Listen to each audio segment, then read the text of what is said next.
بسم اللہ الرحمن الرحیم ان الحمد للہ نحمده ونستعینه ونستغفره من يهده اللہ فلا مضل له ومن يضلل فلا هادی له واشهد ان لا الہ الا اللہ وحدہ لا شریک له واشهد ان سیدنا ونبینا وحبیبنا وشفیعنا وقرۃ اعیننا محمدا عبدہ ورسولہ صلی اللہ تبارک و تعالی علیہ وعلی آلہ و اصحابہ و ازواجہ و ذریتہ وبارک وسلم تسلیما کثیرا۔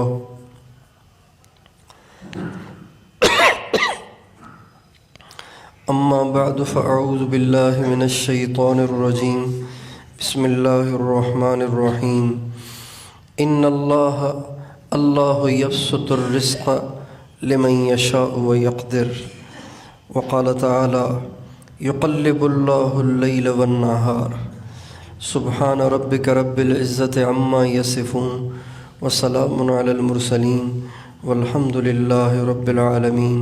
اللہم صلی علی سیدنا محمد وعلی آل سیدنا محمد وبارک وسلم۔ یہ دنیا اللہ تعالیٰ نے ایسی بنائی ہے کہ اس میں کبھی بھی اس میں ایک حال نہیں رہتا۔ یہ دنیا عدلتی بدلتی ہے، یہ دنیا بدلتی رہتی ہے، اس میں کوئی بھی چیز ہمیشہ ایک حال میں باقی نہیں رہتی۔ آپ دنیا کی کسی بھی چیز میں غور کر لیں، ہر چیز بدلتی رہتی ہے۔ آپ دیکھیں، کچھ دیر پہلے دن تھا، اب رات آ گئی ہے، ابھی رات ہے پھر دن آ جائے گا۔ کبھی سورج چڑھ رہا ہوتا ہے، کبھی اتر رہا ہوتا ہے، کبھی نکل رہا ہوتا ہے، کبھی ڈوب رہا ہوتا ہے، کبھی سردی آ جاتی ہے، کبھی گرمی آ جاتی ہے، کبھی خزاں آ جاتی ہے، کبھی بہار آ جاتی ہے۔ انسان کبھی ٹھیک ٹھاک دوڑ رہا ہے، بھاگ رہا ہے، کبھی لیٹا ہوا ہے، کبھی بچپنا ہے، پھر کبھی جوانی ہے، کبھی بڑھاپا ہے۔ کوئی چیز اس دنیا میں ایک حال میں نہیں رہتی۔ یہ دنیا عدلتی بدلتی رہتی ہے۔ اس دنیا کے انقلابات کو سمجھنا چاہیے۔ جو دنیا کے انقلاب کو نہیں سمجھتا تو وہ پورے دین پر نہیں چل پاتا۔ جو دنیا کے انقلاب کو نہیں سمجھتا، دنیا کے عدلتے بدلتے نظام کو نہیں سمجھتا، تو وہ پورے دین پہ نہیں چل پاتا۔ جب انسان کسی ایک کیفیت کو اپنے لیے متعین کر لیتا ہے، کسی ایک کنڈیشن کو اپنے لیے متعین کر لیتا ہے، کسی ایک حالت کو اپنے لیے متعین کر لیتا ہے، تو پھر جب وہ حالت بدل جاتی ہے تو وہ مایوس ہو جاتا ہے، وہ نا امید ہو جاتا ہے، اس کے جذبات ٹوٹتے ہیں اور اس کے حوصلے پست ہو جاتے ہیں۔ اور یہ اس لیے ہوتا ہے کہ اس کا ذہن یہ تھا کہ یہ چیز ہمیشہ ایسے ہی رہے گی۔ دنیا میں کسی بھی چیز کو دوام نہیں ہے۔ آپ دیکھیں، ایک درخت اس حال میں، جس حال میں اس وقت وہ درخت ہے، کیا یہ شروع سے ایسے ہی ہے؟ کبھی یہ پودا سا تھا، پھر آہستہ آہستہ یہ بڑا ہوا، ہوتے ہوتے اب اس کا اتنا موٹا تنا ہو گیا ہے۔ اب بھی یہ ایک جیسا نہیں رہتا۔ سردی میں اس کے پتے خشک ہو کر جھڑ جاتے ہیں اور یہ بالکل ننگا ہو جاتا ہے۔ پھر جب بہار آتی ہے، دوبارہ اس کو پتے نکلنا شروع ہوتے ہیں، دوبارہ اس میں پھل آنا شروع ہوتے ہیں، دوبارہ یہ ہرا بھرا ہو جاتا ہے۔ تو اس لیے دنیا انقلابات کی جگہ ہے، تغیر اور تبدل کی جگہ ہے۔ یہاں کوئی بھی چیز ہمیشہ نہیں ہے، یہاں پہ کوئی بھی کیفیت ہمیشہ نہیں ہے، یہاں پہ کوئی بھی حال ایک جیسا نہیں رہتا۔ حالات بھی بدلتے ہیں، کیفیات بھی بدلتی ہیں، اور انسان خود بھی بدلتا ہے، اور اس پر آنے والے حالات بھی بدلتے رہتے ہیں۔ لہٰذا ہمیں ہر حال میں ہر حال میں یہ سوچنا ہے کہ میرے اللہ کی منشا کیا ہے۔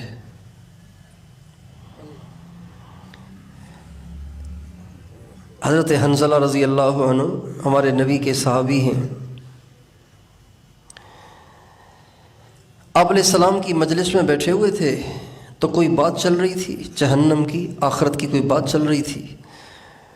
حضرت حنظلہ نے جب یہ سنا تو زار و قطار رونے بیٹھ گئے، ایسا خوف طاری ہوا کہ رونے لگ گئے۔ جب وہاں سے گھر پہ آئے اور بچوں بیوی ان میں بیٹھے تو وہ کیفیت ختم ہو گئی اور ہنسی مذاق شروع ہو گئی۔ جب ہنسی مذاق شروع ہوئی تو کہنے لگے ارے ابھی تو میں رو رہا تھا، ابھی میں ہنس رہا ہوں، یہ تو ٹھیک نہیں ہے، اس کا مطلب ہے میں مسلمان نہیں ہوں، میں منافق ہوں۔ اس لیے کہ مسلمان کہیں کچھ مسلمان نہیں، منافق کہیں کچھ ہوتا ہے، کہیں کچھ ہوتا ہے۔ تو حضور کے سامنے تو میں زار و قطار رو رہا تھا، یہاں آ کر میں مستیاں کرنے لگ گیا ہوں، اس کا مطلب یہ ہے کہ میں مسلمان نہیں ہوں، میری کیفیت کیوں بدل گئی ہے؟ چنانچہ روتے ہوئے اپنے گھر سے نکلے۔ حضرات صحابہ کو اپنے ایمان کی بہت فکر ہوتی تھی۔ جیسے آج کل لوگوں کو روزگار کی فکر ہے نا، روزگار کی فکر ہے، اجی دعا کریں روزگار نہیں ہے، دعا کریں میرے بچے روزگار پہ لگ جائیں۔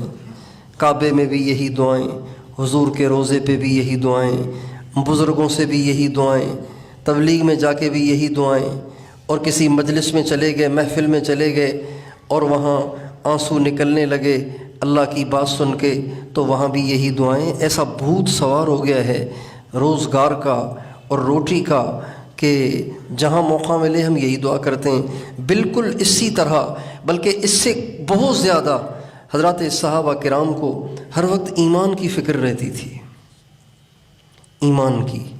حضرت حنظلہ کہنے لگے یہ نہیں ہے ایمان کہ حضور کے سامنے کچھ اور گھر میں کچھ، پھر تو میں مومن ہی نہیں ہوں۔ چنانچہ وہاں سے روتے ہوئے نکلے اور ایسے بے خود ہو رہے ہیں، اگر کوئی پریشانی تھی تو خاموشی سے جا کے حضور کو سنا دیتے، لیکن اتنی شدید ان کو پریشانی تھی، اتنا شدید غم تھا انہیں اپنی اس کیفیت کا کہ گھر سے نکلے اور زور زور سے کہتے جا رہے ہیں نافق حنظلہ، نافق حنظلہ، نافق حنظلہ، ہائے حنظلہ تو منافق ہو گیا، ہائے حنظلہ تو منافق ہو گیا، ہائے حنظلہ تو منافق ہو گیا۔ روتے ہوئے جا رہے ہیں اور یہ کہتے ہوئے جا رہے ہیں۔ راستے میں حضرت صدیق ٹکرا گئے، کہنے لگے کیا ہو گیا حنظلہ، کیا مسئلہ ہے، آپ رو رہے ہیں، پریشان کیوں ہیں؟ کہنے لگے حضور کے سامنے میں کچھ ہوتا ہوں، گھر میں کچھ ہوتا ہوں، بس میں مسلمان تو نہ ہوا نا، پھر میں تو منافق ہوا، بس اسی بات کا رونا رو رہا ہوں کہ ہائے میں تو اپنے آپ کو مسلمان سمجھتا رہا، آج مجھ پہ یہ راز کھلا ہے کہ میں تو مسلمان نہیں، میں تو منافق ہوں۔ حضرت صدیق کہنے لگے یار جیسے تم کہہ رہے ہو تو میرا بھی تو یہی حال ہے۔ چنانچہ اب ان کو بھی ٹینشن ہو گئی، ان کو بھی ٹینشن ہو گئی۔ یہ دونوں حضرات اس پریشانی کو لے کر آقا کی خدمت میں حاضر ہوئے۔ یا رسول اللہ ہم تو منافق ہو گئے، ہم تو مسلمان ہی نہیں ہیں، اب کیا کریں؟ اور ہمیں کیا ہوا؟ کہا جی آپ کے سامنے کچھ، گھر میں کچھ۔ آپ نے فرمایا ساعتن فساعتن، ساعتن فساعتن۔ حنظلہ انسان کبھی ایک حالت پہ نہیں رہتا، انسان کبھی ایک حالت پہ نہیں رہتا، کبھی ایسے ہوگا کبھی ویسے ہوگا، کیفیت بدلتی رہے گی، کیفیت کبھی ایک جیسی نہیں ہوگی۔ جیسی کیفیت ذکر کے حلقے میں ہوگی ویسی کیفیت گھر میں نہیں ہوگی، کبھی ہو بھی جائے گی کبھی نہیں بھی ہوگی، کبھی یہاں بھی کیفیت نہیں ہوگی اور کبھی بازار میں بھی کیفیت بن جائے گی۔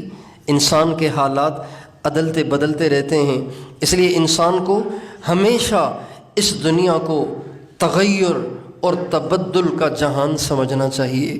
کبھی بھی کسی ایک کیفیت پر اپنی زندگی کا دار و مدار نہیں ڈالنا چاہیے، بلکہ ہر حال میں اللہ کی ماننے کا عزم ہونا چاہیے۔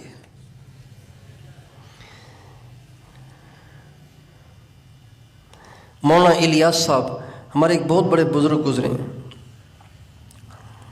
ان کو کسی نے خط لکھا، حضرت نمازیں پڑھ رہا ہوں، ذکر کر رہا ہوں، تلاوت کر رہا ہوں، مزہ ہی نہیں آ رہا، دل ہی نہیں کرتا، عجیب کیفیت ہوئی ہے۔ مولانا الیاس صاحب نے فرمایا، ان کو جواب میں لکھا، کیفیت کے لیے مت کرو، خدا کے لیے کرو، مزے کے لیے مت کرو۔ کس کے لیے کرو؟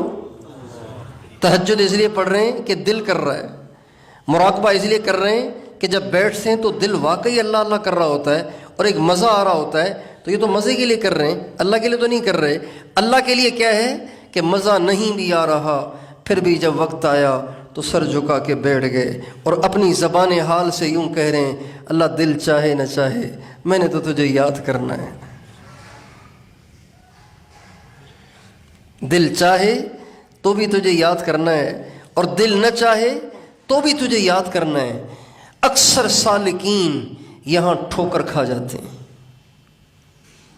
اکثر اللہ سے تعلق کے طلبگار جو لوگ ہوتے ہیں یہاں آ کر ٹھوکر کھا جاتے ہیں، کہتے ہیں مزہ ہی نہیں آ رہا، دل ہی نہیں کر رہا۔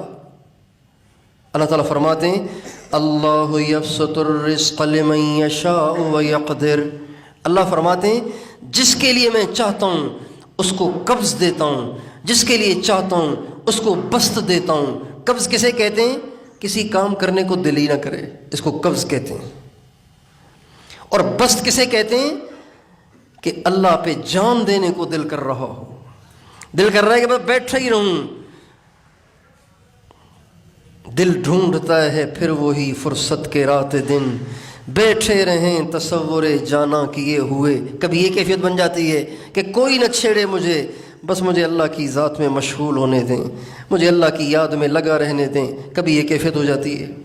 نماز پڑھیں گے محسوس ہوگا اللہ سامنے ہے، نماز میں کھڑے ہوں گے تو دل ایسے ہی اللہ کے خوف سے گھبراتا ہے جیسے کسی بڑے دنیا دار سے دل گھبراتا ہے، ایسے ہی اللہ کے سامنے کھڑے ہو کر دل پہ لرزہ طاری ہو جاتا ہے، دل پہ گھبراہٹ طاری ہو جاتی ہے۔ کبھی ایسی کیفیت ہوتی ہے، کبھی اذان سن کے طبیعت ہی نہیں کرتی مسجد میں جانے کو۔ یہ دنیا کے انقلابات ہیں، دنیا کا کوئی حال، کوئی کیفیت کبھی بھی ہمیشہ نہیں رہتی۔ اس لیے ہمیں کیفیت کا بندہ نہیں، اللہ کا بندہ بننا ہے۔ ہمیں اللہ کو راضی اس لیے نہیں کرنا کہ اللہ کو راضی کرنے میں مزہ آتا ہے، ہمیں اللہ کو اس لیے راضی کرنا ہے کہ اللہ ہمارا خالق ہے، اللہ ہمارا مالک ہے، ہم اس کے بندے اور غلام ہیں، ہم اس کی مخلوق ہیں، ہمیں اس کی ماننی ہے، دل چاہے تو بھی ماننی ہے، دل نہ چاہے تو بھی ماننی ہے۔ آپ دیکھیں گے کہ خاوند بیوی کو ایک بات کہتا ہے تو بیوی پہ وہ بات بوجھ بن جاتی ہے، لیکن وہ کرتی ہے کہ نہیں کرتی؟ پھر بھی وہ کر لیتی ہے۔ بعض دفعہ بیوی خود کہہ رہی ہوتی ہے، آج کیا پکاؤں آپ کے لیے، آج کیا پکاؤں آپ کے لیے، کبھی یوں اور کبھی کچھ کہو تو وہ سر کھجانے لگ جاتی ہے، یعنی اس کی طبیعت اس کو مان نہیں رہی ہوتی، لیکن اس کے باوجود بھی وہ کرتی ہے، اس لیے کہ وہ اپنے آپ کو بیوی سمجھتی ہے۔ بیوی ہوں، خاوند کی تو ماننی ہے۔ ہم اپنے آپ کو خواہش کا بندہ نہ بنائیں، مزے کا بندہ نہ بنائیں، کیفیات کا بندہ نہ بنائیں، اللہ کا بندہ بنانے کی کوشش کریں۔ ہمارے ذمے کیا ہے؟ ہمارے ذمے آنسو بہانا نہیں ہے، ہمارے ذمے اللہ کا نام سنتے ہی لرزنا اور کانپنا نہیں ہے، یہ ہمارے ذمے نہیں، یہ کیفیات ہیں، آ بھی جائیں گی نہیں بھی آئیں گی۔ ہمارے ذمے کیا ہے؟ ہمارے ذمے صرف 2 کام ہیں۔ ہمارے ذمے کتنے کام ہیں سب بتائیں؟ ہمارے ذمے کتنے کام ہیں؟ صرف 2 کام۔ ایک، گناہ نہ کریں، گناہ نہ کریں، گناہ نہ کریں۔ انسان ہمیشہ گناہ جان کے کرتا ہے،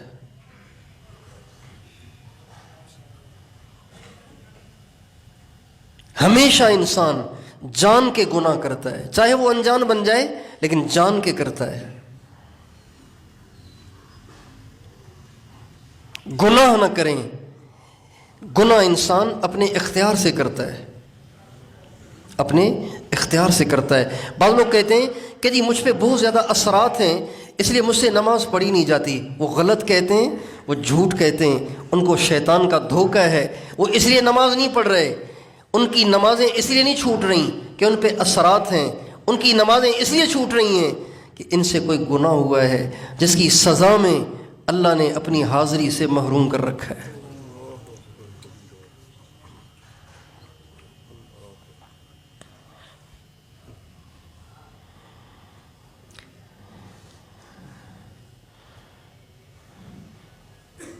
حضرت علی سے کسی نے پوچھا، حضرت علی سے کسی نے پوچھا کہ حضرت مصیبت اور آزمائش میں کیا فرق ہے؟ پکڑ اور آزمائش، اس میں کیا فرق ہے؟ پکڑ میں اور آزمائش میں کیا فرق ہے؟ چونکہ پکڑ اور آزمائش دونوں بالکل ملتی جلتی، آپس میں جیسے جڑواں بہنیں ہیں دونوں، پتہ نہیں چلتا کہ یہ پکڑ ہے یا آزمائش ہے۔ زلزلہ آیا، پتہ نہیں پکڑ تھا، پتہ نہیں آزمائش تھا۔ ادھر اللہ پاک فرماتے ہیں، اللہ تعالیٰ فرماتے ہیں، ایک طرف اللہ فرماتے ہیں کہ وَلَنَبْلُوَنَّكُمْ حَتَّى نَعْلَمَ الْمُجَاهِدِينَ مِنْكُمْ وَالصَّابِرِينَ، ایک طرف اللہ یہ فرما رہے ہیں، اور ایک طرف فرماتے ہیں کہ وَلَنُذِيقَنَّهُمْ مِنَ الْعَذَابِ الْأَدْنَى دون العذاب الاکبر لعلہم یرجعون، ہم تمہارے گناہوں کی وجہ سے تمہیں پکڑتے ہیں۔ ما اصابکم من مصیبت فباذن اللہ، جو بھی تمہیں مصیبت آتی ہے وہ اللہ کے امر سے آتی ہے، اور یہ فرمایا فبما کسبت ایدیکم، یہ تمہارے اپنے گناہوں کی سزا ہے۔ ایک طرف یہ فرماتے ہیں، ایک طرف وہ فرماتے ہیں۔ ہمارے نبی کا ارشاد ہے اشد الناس بلاء الانبیاء ثم الامثل فالامثل، سب سے زیادہ تکلیفیں اللہ نبیوں پہ ڈالتا ہے، سب سے زیادہ تکلیفیں اللہ نبیوں پہ ڈالتا ہے۔ اب پتہ کیسے چلے کہ یہ تکلیف اللہ کے قریب ہونے کی وجہ سے آئی ہے یا گناہوں کی سزا کے طور پہ آئی ہے؟ یہ کیسے پتہ چلے؟ یہ سوال کیا اس نے حضرت علی سے۔ حضرت علی نے فرمایا، بڑا زبردست جواب ہے، ایک کسوٹی ہے جسے ہم سب کو ہمیشہ کے لیے یاد کر لینا چاہیے۔ وہ کسوٹی کیا ہے؟ حضرت علی فرماتے ہیں کہ جب مصیبت آنے پر توجہ اللہ پاک کی طرف بڑھ جائے، سمجھ جاؤ آزمائش ہے، اللہ چیک کر رہا ہے۔ اور اگر مصیبت آنے پر توجہ اللہ سے کم ہو جائے، سمجھ جاؤ کہ پکڑ ہے۔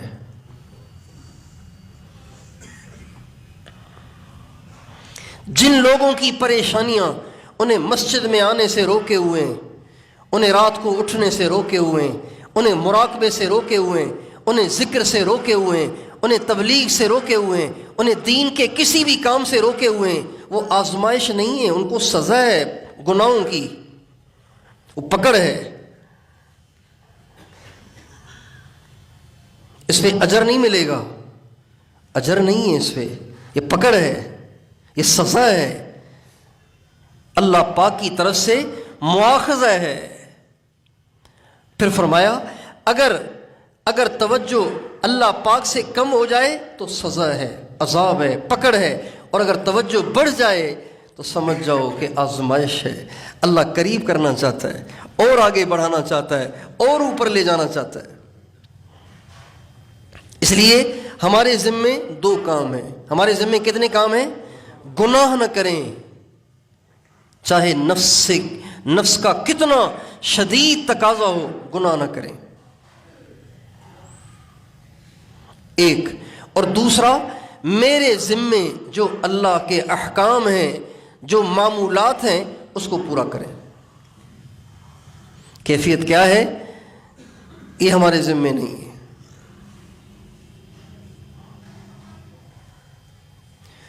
اللہ کا حکم پورا ہو، گناہ کبھی بھی نہ ہو،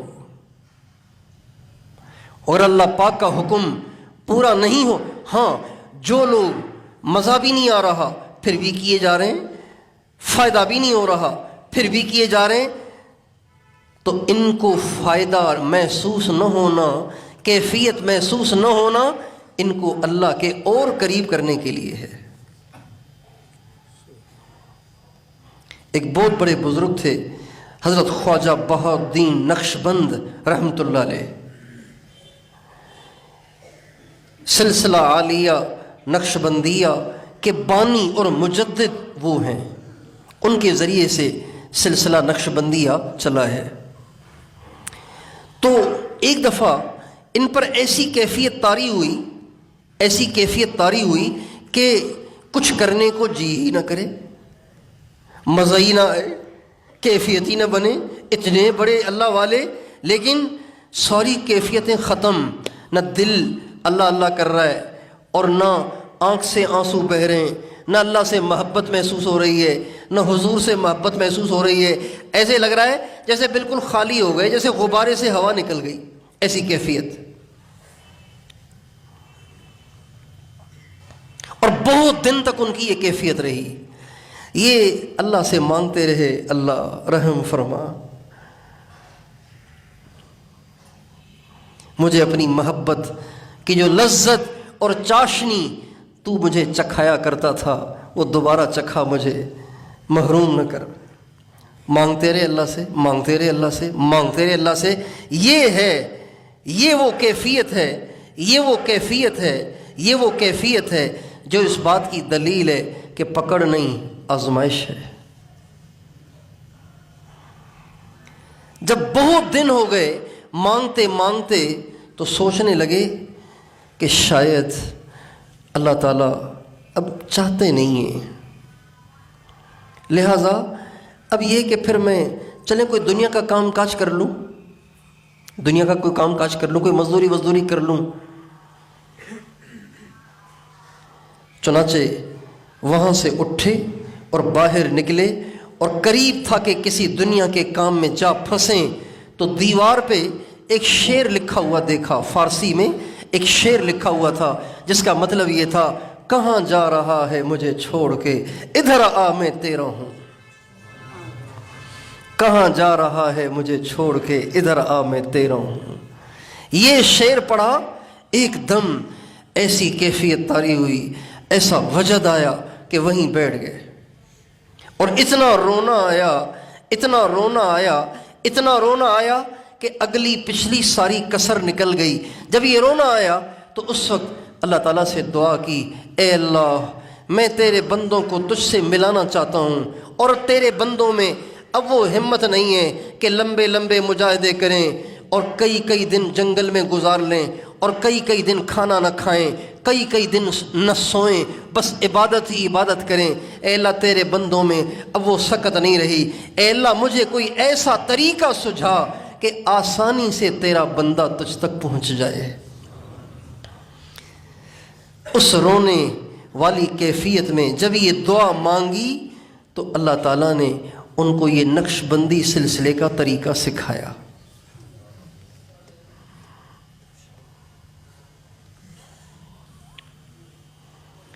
تو جو لوگ کیفیت پہ دار و مدار رکھتے ہیں وہ کبھی اللہ تک نہیں پہنچتے، وہ ہمیشہ پیچھے رہتے ہیں۔ اور جو لوگ ہر حال میں اللہ کا حکم پورا کرتے ہیں، اپنے معمولات کی پابندی کرتے ہیں، اپنے آپ کو گھسیٹ کر بھی گناہوں سے دور رکھتے ہیں، اللہ تعالیٰ ان کو اپنے قرب سے نوازتے ہیں۔ اللہ تعالیٰ قرآن پاک میں فرماتے ہیں، افرأیت من اتخذ الہہ ہواہ واضلہ اللہ علی علم، اے میرے نبی آپ نے دیکھا اس شخص کو جس نے اپنی خواہش کو اپنا خدا بنا رکھا ہے۔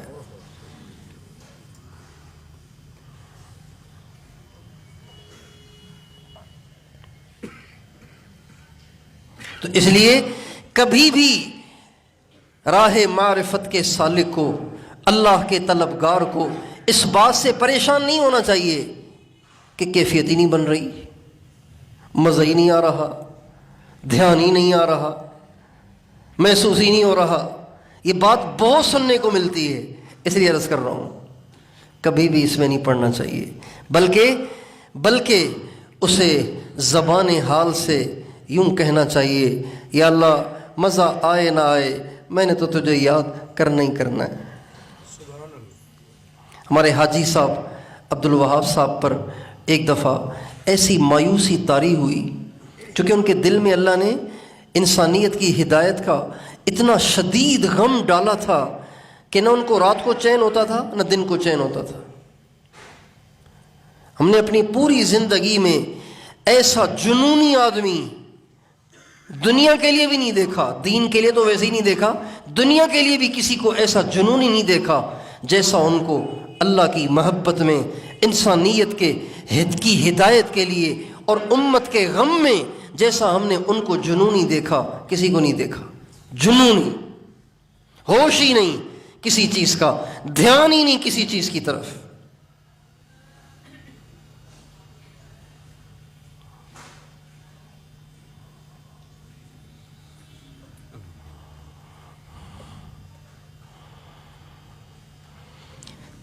تو جب وہ اتنے جذبات والے، ظاہری بات ہے جب آگے کچھ ہو ہی نہ رہا ہو تو انسان کا جذبہ تو ٹوٹتا ہے نا، تو ایک دفعہ ان پر ایسے مایوسی طاری ہو گئی۔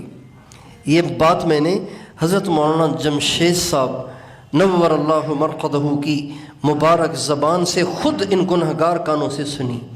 مولانا فرمانے لگے حاجی صاحب پہ ایک دفعہ ایسی مایوسی طاری ہوئی کہ بالکل بیٹھ ہی گئے، کچھ ان سے ہو ہی نہیں رہا۔ تو فرمانے لگے میں ان کے پاس گیا اور میں نے ان کو چند اشعار سنائے، ان اشعار کا ان پر اتنا اثر ہوا کہ اللہ کا شکر ہے اس دن سے لے کے آج تک ان پہ پھر مایوسی نہیں آئی۔ یہ مولانا فرمانے لگے۔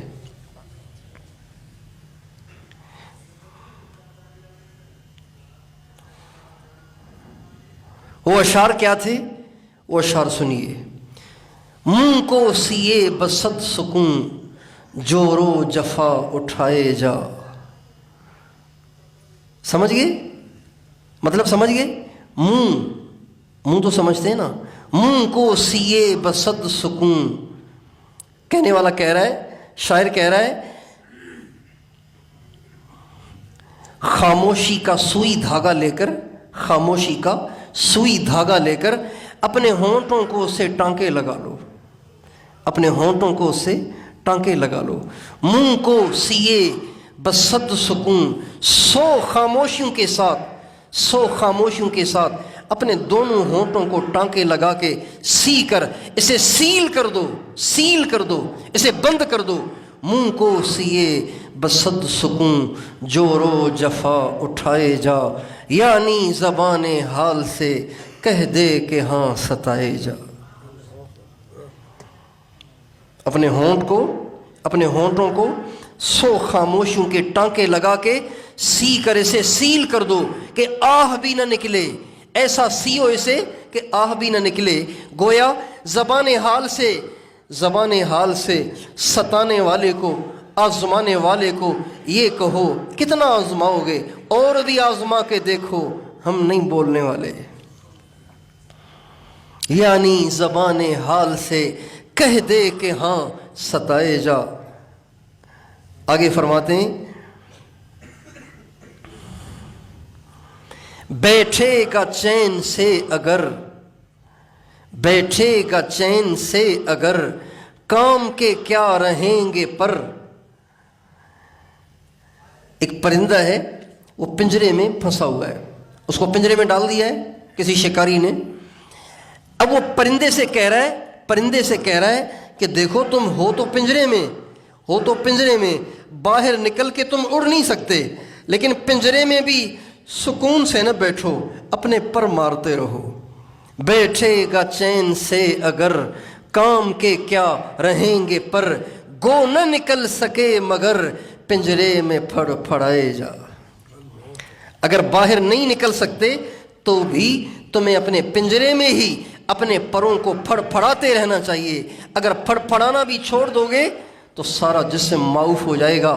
اگر کبھی شکاری کو رحم بھی آیا اور اس نے پنجرہ کھول بھی دیا تو چونکہ تمہارے پر بیکار ہو چکے ہوں گے، لہٰذا تم اڑنے سے محروم رہو گے۔ لہٰذا اگر پنجرے میں بھی ہونا تو بھی ہاتھ پاؤں مارتے رہو۔ وہ کھولے یا نہ کھولے در، وہ کھولے یا نہ کھولے در، اس پہ تیری ہے کیوں نظر، تو بس اپنا کام کر، یعنی کہ پھڑ پھڑائے جا۔ تیرے ذمے یہ نہیں ہے کہ تو آنسو بہا کے مصلے کو گیلا کر دے، تیرے ذمے یہ ہے کہ ہاتھ اٹھا کے رونے جیسی شکل بنا، آنسو دے دے تو بھی ٹھیک ہے، نہ دے تو بھی ٹھیک ہے۔ تیرے ذمے یہ نہیں ہے کہ حضرت علی کی طرح نماز میں تیرا تیر بھی نکالا جائے تو تجھے پتہ ہی نہ چلے، نہیں، تیرے ذمے یہ ہے کہ اذان سنتے ہی جلدی سے آ، وضو کر اور مصلی پہ کھڑا ہو۔ اللہ کیفیت دے دے تو بہت اچھا، نہ دے تو نماز تو ہو گئی، عمل تو پورا ہو گیا۔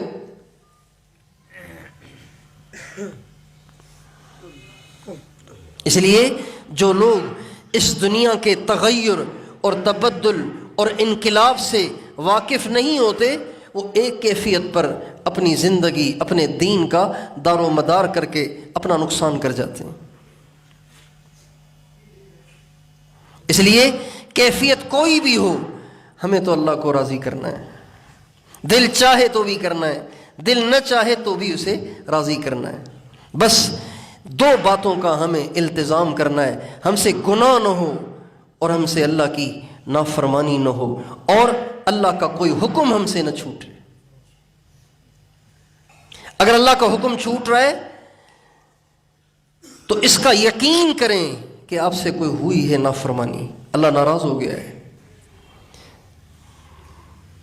جو لوگ کہتے ہیں نا کہ جی پتہ نہیں مراقبہ ہوتا ہی نہیں ہے، ہوتا ہی نہیں ہے، بھئی ہوتا کیسے نہیں ہے؟ مراقبہ خود تھوڑی ہوتا ہے، وہ تو کرنا پڑتا ہے۔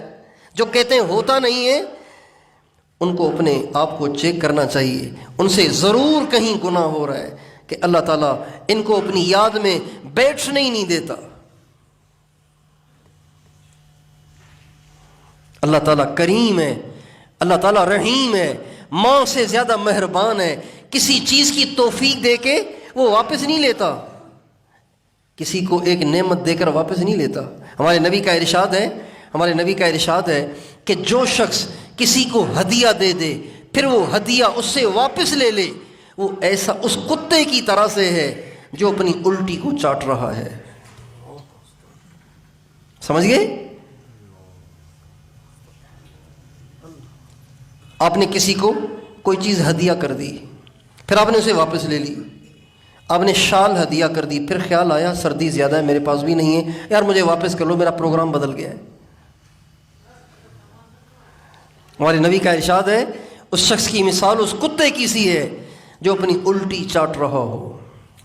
اتنا برا ہے کسی کو کچھ دے کر واپس لینا، تو اللہ کسی کو ذکر کی توفیق دے کر واپس لے سکتا ہے، اللہ کسی کو نماز کی توفیق دے کر واپس لے سکتا ہے، اللہ کسی کو نگاہوں کو جھکا کر زندگی گزارنے کی توفیق دے کر پھر وہ واپس لے سکتا ہے، اللہ کسی کو غیبت سے اور جھوٹ سے بچنے کی توفیق دے کر پھر وہ توفیق واپس لے سکتا ہے۔ اللہ کسی کو مسجد میں تکبیر اولیٰ کے ساتھ جماعت کے ساتھ نماز پڑھنے کی توفیق دے کر دوبارہ واپس لے سکتا ہے، اللہ کسی کو تہجد میں روزانہ اٹھنے کی توفیق دے کر پھر واپس لے سکتا ہے، کبھی بھی نہیں لے سکتا۔ واپس لینا برا ہے، اللہ نہیں لے سکتا، اللہ کریم ہے۔ بندہ خود اپنے آپ اپنے ایسے کرتوت پیش کرتا ہے جس کی وجہ سے محروم ہوتا ہے۔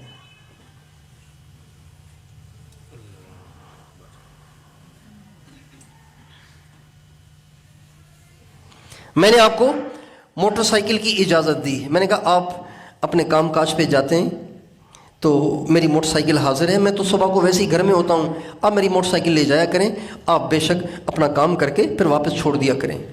مجھے ایک دن پتہ چلا کہ یہ موٹر سائیکل کچے میں لے جاتا ہے، جھاڑیوں میں، نالیوں میں، کچے میں، اور بیڑا غرق کر دیا میرے ٹائروں کا۔ بتائیے میں آئندہ دوں گا اس کو موٹر سائیکل؟ بھائی آئندہ دوں گا اس کو موٹر سائیکل؟ میں کہتا ہوں بھائی میں نے آپ کو جس کام کے لیے دی تھی آپ نے اس سے غلط فائدہ اٹھایا، لہٰذا میں معذرت چاہتا ہوں، آپ کسی اور کو ڈھونڈ لیں، یا آپ پیدل ہی جایا کریں جیسے پہلے جاتے تھے۔ کبھی بھی نیکی کی توفیق خود نہیں چھینی جاتی، خود نہیں چھن جاتی، اللہ چھینتا ہے، اللہ چھینتا ہے، اور کسی وجہ سے چھینتا ہے، انسان کی کسی نافرمانی اور گناہ کی وجہ سے چھینتا ہے۔ جو لوگ کہتے ہیں بہت کوشش کی ہے مگر صبح کو اٹھا نہیں جاتا، تو میں کہتا ہوں یوں مت کہو اٹھا نہیں جاتا، یوں کہو اٹھایا نہیں جاتا۔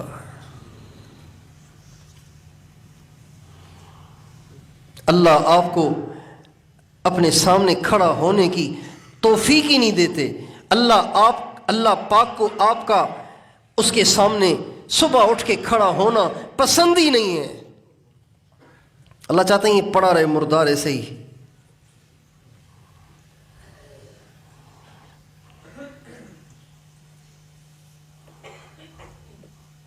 خصوصی درباروں میں ہر ایک کو آنے کی اجازت نہیں ہوتی۔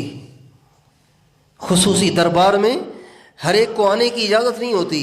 اس سے بڑا خصوصی دربار کون سا ہے؟ جو رب العالمین کا ہے، بادشاہوں کے بادشاہ کا ہے، زمین آسمان کے مالک اور خالق کا ہے۔ تو یہاں ایرا غیر آ جائے گا؟ کہتے ہیں دو دوست تھے، ایک اس میں سے نمازی تھا، ایک بیچارہ ایسے ہی تھا۔ تو گئے ہوئے تھے کہیں گھومنے کے لیے، نماز کا وقت ہوا تو وہ جو نمازی تھا وہ مسجد میں چلا گیا۔ اب اس بیچارے کی عادت تھی نماز بھی پڑھنی ہے، پھر اس کے بعد تسبیحات فاطمہ بھی پڑھنی ہے رضی اللہ عنہا، وہ بھی پڑھنی ہے، پھر اس کے بعد سنتیں بھی پڑھنی ہیں، پھر 2-4 نفلیں بھی پڑھنی ہیں۔ اللہ کے گھر میں آدمی آیا تو اور زیادہ کمائیاں کرے، تو اس کو عادت نہیں تھی۔ اس نے کہا تم پڑھ کے آ جاؤ، میں یہیں بیٹھا ہوں۔ جب اس نے زیادہ دیر لگائی نا، 15-20 منٹ لگ گئے، تو اس نے باہر سے آواز دی، ابے کسی نے بٹھا لیا ہے کیا؟ کہاں، جس نے تجھے اندر بٹھایا ہوا ہے، جس نے تجھے باہر روکا ہوا ہے، اس نے مجھے اندر بٹھایا ہوا ہے۔ ورنہ تجھے کون سی مجبوری ہے؟ صحت سلامتی ہے، ہاتھ پاؤں کام کر رہے ہیں، وضو کا پانی موجود ہے، کپڑے تو نے پہن رکھے ہیں، سورہ فاتحہ سورہ اخلاص تجھے یاد ہے، پھر کیا رکاوٹ ہے؟ باہر بھی تو بیٹھے ہو نا، آ کے سجدہ کر لیتے، لیکن کیسے کرے؟ محروم ہے، اور اپنی ہی کسی کوتاہی کی وجہ سے محروم ہے۔ اس لیے میرے دوستو، آپ سب سے یہ درخواست ہے کہ ایک تو کبھی بھی کسی کیفیت پہ دار و مدار نہ کریں، ہر حال میں اللہ کا حکم پورا کریں، اپنے معمولات پورے کریں اور گناہوں سے پرہیز کریں۔ حضرت یوسف علیہ السلام بہت خوبصورت تھے۔ ہمارے نبی فرماتے ہیں لقد اعطی شطر الحسن، لقد اعطی شطر الحسن، اور فرماتے ہیں میں نے تیسرے آسمان پہ یوسف علیہ السلام سے معراج کی رات ملاقات کی تھی، تیسرے آسمان پہ۔ تو تیسرے آسمان پہ جب میری یوسف علیہ السلام سے ملاقات ہوئی، جب میں نے ان کو دیکھا تو میرا اندازہ ہے لقد اعطی شطر الحسن، میرا علم، میرا اندازہ کہتا ہے کہ اللہ تعالیٰ نے جتنا حسن بنایا ہے اس میں سے آدھا ان کو دیا ہے۔ کتنے حسین ہوں گے وہ۔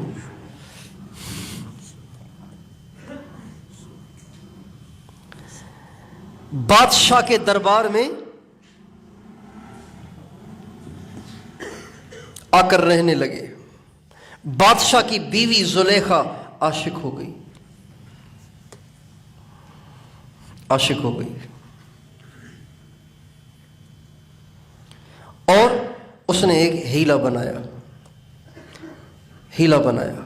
اندر بلایا، اندر کمرے کے اندر کمرہ، اس کے اندر کمرہ، اس کے اندر کمرہ، اس کے اندر کمرہ، اس کے اندر کمرہ۔ وہاں پہ یوسف علیہ السلام کو کسی بہانے سے بلایا اور سارے دروازوں کو لگائے تالے اور کہا وقالت حیت لک، اپنی طرف بلایا۔ وراودته التي هو في بيتها وقالت حیت لک، اپنے گھر میں حضرت یوسف علیہ السلام کو بہلا کر پھسلا کر اپنی دعوت دی۔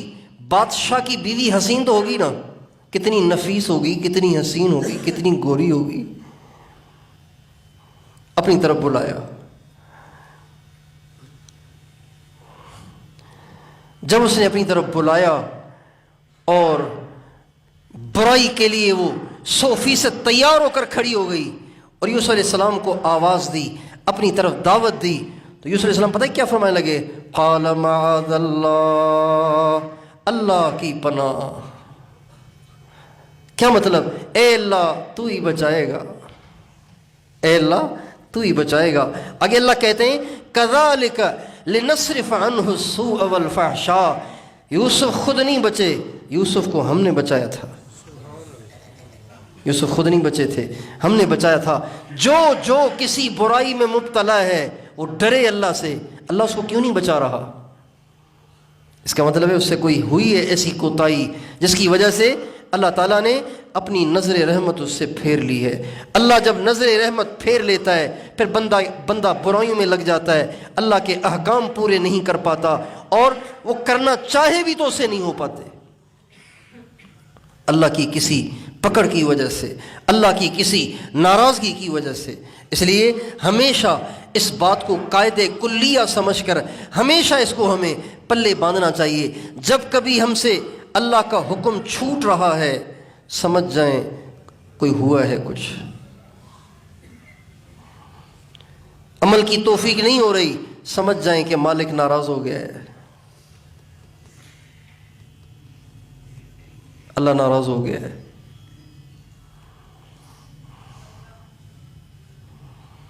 کسی دن تلاوت رہ گئی ہے سمجھ جائیں اللہ ناراض ہے، کوئی ہوئی ہے آپ سے ایسی چوک۔ حضرت سفیان ثوری رحمۃ اللہ علیہ فرماتے ہیں ایک شخص ایک دفعہ دعا کر رہا تھا اور اس میں رو رہا تھا۔ میں نے جب اس کو دیکھا تو میں نے کہا بڑا دکھلاوا کر رہا ہے، کیسا ڈرامہ کر رہا ہے، دیکھو کیسے رو رہا ہے۔ کہتے صرف میرے دل میں یہ بدگمانی ہوئی کہ یہ سب ڈرامہ کر رہا ہے، یہ حقیقت میں نہیں رو رہا، یہ سارا ڈرامہ ہے، دکھلاوا کر رہا ہے۔ کہتے ہیں میری اس بدگمانی کی سزا میں اللہ نے مجھے 6 مہینے تہجد میں اٹھنے ہی نہیں دیا۔ کتنے مہینے؟ یہ وقت کے امام ہیں، امام سفیان ثوری، امام ابو حنیفہ کے ہم اثر ہیں، ان کی ٹکر کے ہیں، سفیان ثوری رحمۃ اللہ علیہ۔ 6 مہینے تک اللہ نے مجھے تہجد سے محروم رکھا، میرے بندے سے بدگمانی کیوں کی؟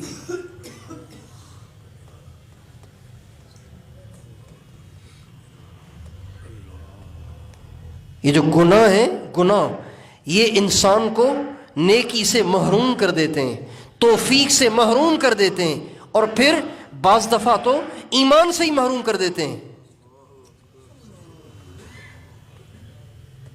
ایک بہت بڑے بزرگ تھے، بہت بڑے بزرگ تھے، بہت سارے لوگ ان کے معتقد تھے۔ جب ان کے انتقال کا وقت آیا تو ان سے کلمہ نہیں پڑھا جا رہا تھا۔ لوگ پریشان ہو گئے کہ یار اتنے بڑے بزرگ، اتنی دنیا ان کی بزرگی کی قائل ہے اور ان سے کلمہ ہی نہیں پڑھا جا رہا۔ کہنے لگے حضرت آپ کلمہ کیوں نہیں پڑھ رہے؟ کہنے لگے بات یہ ہے کہ میری دکان تھی، ایک دفعہ اس دکان پہ ایک خوبصورت لڑکا آیا تھا، میں نے نظر جو اس خوبصورت لڑکے پہ پڑی تو اسی پہ ٹک گئی جس کی آج سزا پا رہا ہوں کہ مجھ سے کلمہ نہیں پڑھا جا رہا۔ ایک خوبصورت لڑکے پہ نگاہ پڑ گئی تھی اور وہ ٹک گئی تھی، اس کی سزا میں آج کلمہ نہیں پڑھا جا رہا۔ اس لیے ہمیشہ انسان کو چوکنا رہنا چاہیے، بیدار رہنا چاہیے۔ آپ کی گاڑی اسٹارٹ نہ ہو، آپ فوراً اس کو چیک کرتے ہیں، اس کو چیک کراتے ہیں۔ آپ کی آنکھ نہیں کھلتی، آپ پریشان نہیں ہیں؟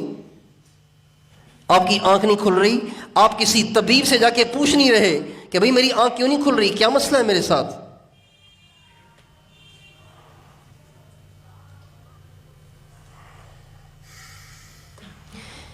آپ بٹن آن کر رہے ہیں، آپ کی موٹر نہیں چل رہی، آپ کی موٹر نہیں چل رہی، آپ پریشان ہوتے ہیں۔ یہ نہیں بیوی سے کہتے بیگم آج تو میں نے کہیں جانا ہے، اگلے ہفتے دیکھ لیں گے۔ آپ فوراً مستری کو فون کرتے ہیں کہ ہماری موٹر نہیں چل رہی، لیکن آپ کی تلاوت چھوٹ گئی اور آپ پریشان نہیں ہیں، آپ کا مراقبہ چھوٹ گیا، آپ پریشان نہیں ہیں، آپ کی تہجد چھوٹ گئی، آپ پریشان نہیں ہیں، آپ سے نظروں کی حفاظت نہیں ہو رہی، پہلے تو آپ کی نظر جھکی رہتی تھی، اب اٹھ کیوں جاتی ہے؟ آپ پریشان نہیں ہیں؟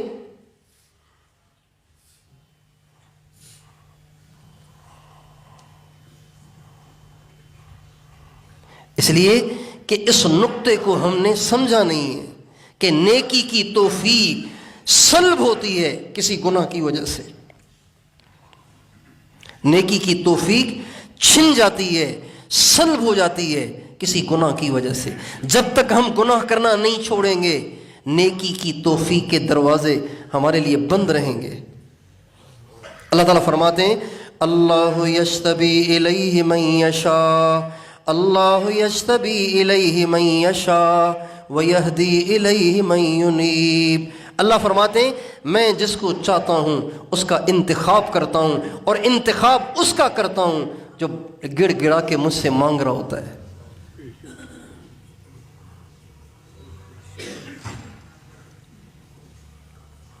بعض ساتھی فون کرتے ہیں کہ جی 1 ہفتے سے اعمال نہیں ہو رہے،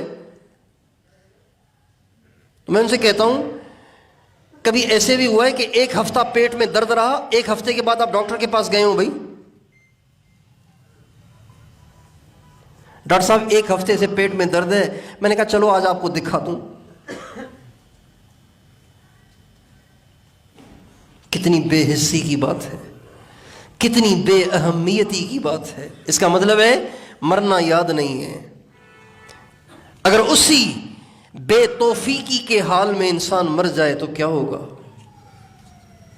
اسی بے توفیقی کی حالت میں اگر انسان مر جائے تو کیا ہوگا؟ اس لیے ہمارے نبی کی دعا ہے اے اللہ میری زندگی کا سب سے اچھا دن وہ بنانا جس دن میری تیری ملاقات ہو۔ اور ہمارے نبی دعا فرماتے تھے اللہم احسن عاقبتنا فی الامور کلہا واجرنا من خزی الدنیا وعذاب الآخرہ۔ اے اللہ انجام اچھا کیجیے۔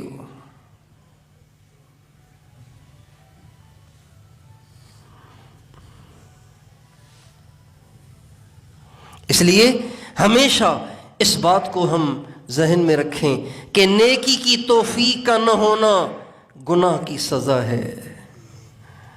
کیفیت تو آگے پیچھے ہوتی رہے گی، کوئی مسئلہ نہیں ہے۔ عمل نہ ہونا، گناہ کا ہونا، یہ کسی گناہ کی سزا ہے۔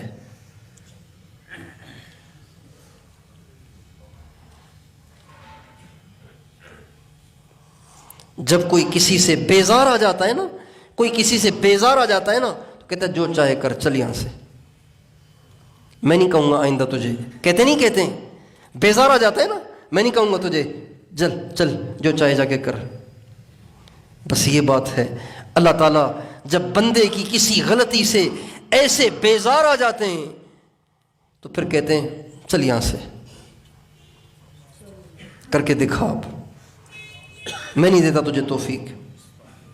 اور اللہ پاک کا ناراض ہو کر یہ والی سزا دینا یہ بڑی سزا ہے۔ کسی گناہ کی وجہ سے ٹانگ ٹوٹ جائے چھوٹی سزا ہے، کسی گناہ کی وجہ سے چوٹ لگ جائے چھوٹی سزا ہے، کسی گناہ کی وجہ سے کوئی حادثہ پیش آ جائے چھوٹی سزا ہے، کسی گناہ کی وجہ سے چوری ہو جائے چھوٹی سزا ہے، کسی گناہ کی وجہ سے نیکی کی توفیق سلب ہو جائے یہ اللہ کی بہت بڑی سزا ہے۔ یہ اللہ پاک کی سب سے بڑی سزا ہے۔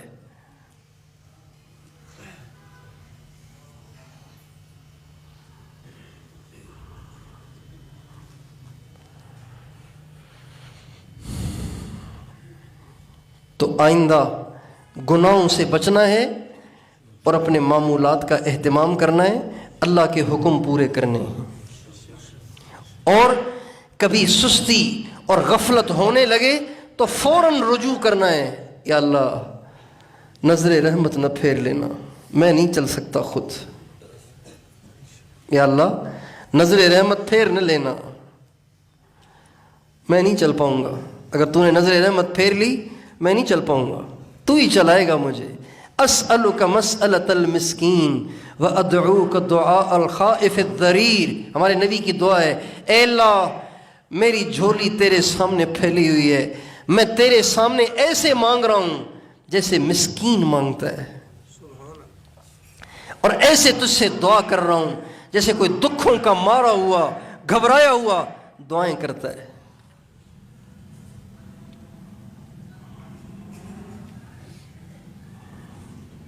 جب اللہ بہت ناراض ہوں تو دعا کی طرف بھی ذہن نہیں جاتا آدمی کا. اس لیے اللہ تعالیٰ کی ناراضگی سے ہمیں بچنا ہے اور ہمیشہ اللہ کے ساتھ جڑے رہنا ہے، اللہ کے ساتھ چپکے رہنا ہے، اللہ کی یاد میں رہنا ہے، اللہ کو راضی کرتے رہنا ہے.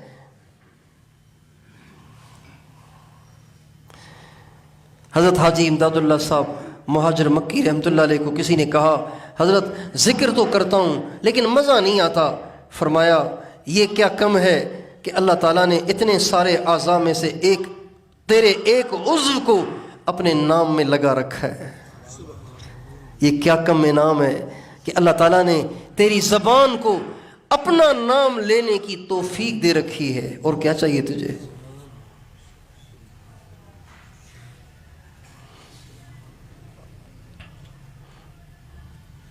اس لیے ہمارے ذمے ہوا میں اڑنا نہیں ہے، ہمارے ذمے ہوا میں اڑنا نہیں ہے. ہمارے ذمے دو کام ہیں، اللہ کا حکم پورا ہو، گناہ ہم سے سرزد نہ ہو جائے تو فوراً توبہ، یا اللہ معاف کر دے اب نہیں کروں گا. کریں گے کوشش انشاءاللہ. اللہ تعالیٰ مجھے اور آپ کو توفیق عطا فرمائے. یہ بات میں نے ویسے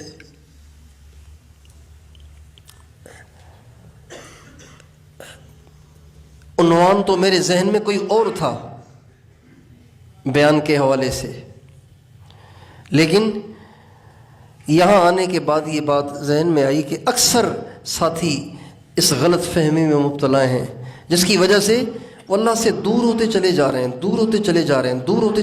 ہیں اور اسی حال میں مر جائیں گے تو بیچارے جہنم میں جائیں گے. ہمارے ساتھ تعلق ہے اور جہنم میں جائیں گے. اس لیے دل پریشان ہو رہا تھا، تو اس لیے میں نے آپ کے سامنے یہ بات عرض کی ہے. آپ سارے بھائی اس کی نیت کر لیں انشاءاللہ. اب ہم کبھی بھی بے توفیقی کی شکل بنے گی تو اللہ کے سامنے روئیں گے. اور یہ ذہن نشین کر لیجئے کہ یہ اللہ پاک کی پکڑ کی صورتوں میں سب سے سخت قسم کی صورت ہے. پکڑ کی اور بھی صورتیں ہیں. ساری دکان کا دیوالیہ ہو گیا، ساری دکان کو آگ لگ گئی، یہ بھی ایک پکڑ کی صورت ہے.